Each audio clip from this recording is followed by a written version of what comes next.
ভারতের সাথে সই হওয়া কোনো চুক্তি বাতিলের সিদ্ধান্ত অন্তর্বর্তী সরকার নেয়নি বলে জানিয়েছেন পররাষ্ট্র উপদেষ্টা তৌহিদ হোসেন। বাংলাদেশে পশ্চিম কিংবা স্থলপথে পণ্য আমদানি বন্ধ ইস্যুতে দিল্লিকে চিঠি লিখলেও কোনো জবাব মেলেনি বলেও জানান তিনি। বলেন, দু একদিনের মধ্যেই নতুন পররাষ্ট্র সচিব চূড়ান্ত হবে। 5 আগস্টের পর থেকেই চরম টানাপোড়েন ঢাকা দিল্লি সম্পর্কে। এরই মধ্যে বাংলাদেশের সাথে ট্রান্সশিপমেন্ট বাতিল ও স্থলবন্দর দিয়ে পণ্য আমদানি বন্ধ করেছে ভারত। ভারতের সাথে বাংলাদেশের শতাধিক চুক্তি ও সমঝোতা, সেগুলো পর্যালোচনা বা দেশের স্বার্থবিরোধী চুক্তি জনসম্মুখে প্রকাশের কোনো ভাবনা সরকারের আছে কিনা প্রশ্ন পররাষ্ট্র উপদেষ্টার কাছে।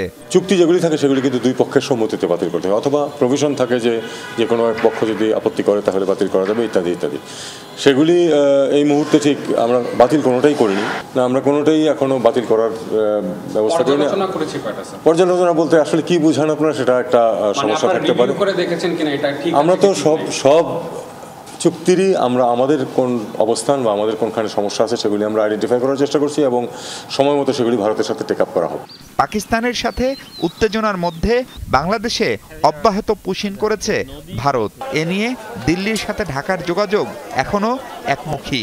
এ ব্যাপারে সুস্পষ্ট কোনো সিদ্ধান্ত আমার কাছে এখন পর্যন্ত নেই। আমরা তো নর্মালি পুশব্যাক করি না, তবে বিষয়টা হলো যারা ভারতীয় নাগরিক বলে প্রমাণিত তাদেরকে অবশ্যই তাদেরকে ফেরত নিতে হবে। পররাষ্ট্র সচিব জসিমউদ্দিনকে কেন সরানো হচ্ছে সেই প্রশ্নেরও জবাব দেন উপদেষ্টা।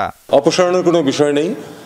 পররাষ্ট্র সচিব বিভিন্ন কারণে নিজে থেকে এখান থেকে সরে যেতে চান এবং আমরা তাকে সরে যেতে দিচ্ছি। সরে যেতে চান মানে এই দায়িত্ব থেকে চলে যেতে চান। উনি আগামী 2-1 দিনের মধ্যে দায়িত্ব ছেড়ে দেবেন। প্রতিমন্ত্রী মর্যাদায় প্রধান উপদেষ্টার পররাষ্ট্র বিষয়ক বিশেষ সহকারী সুফিউর রহমান কেন কাজ শুরু করেননি এখনো, তারও ব্যাখ্যা দেন তৌহিদ হোসেন।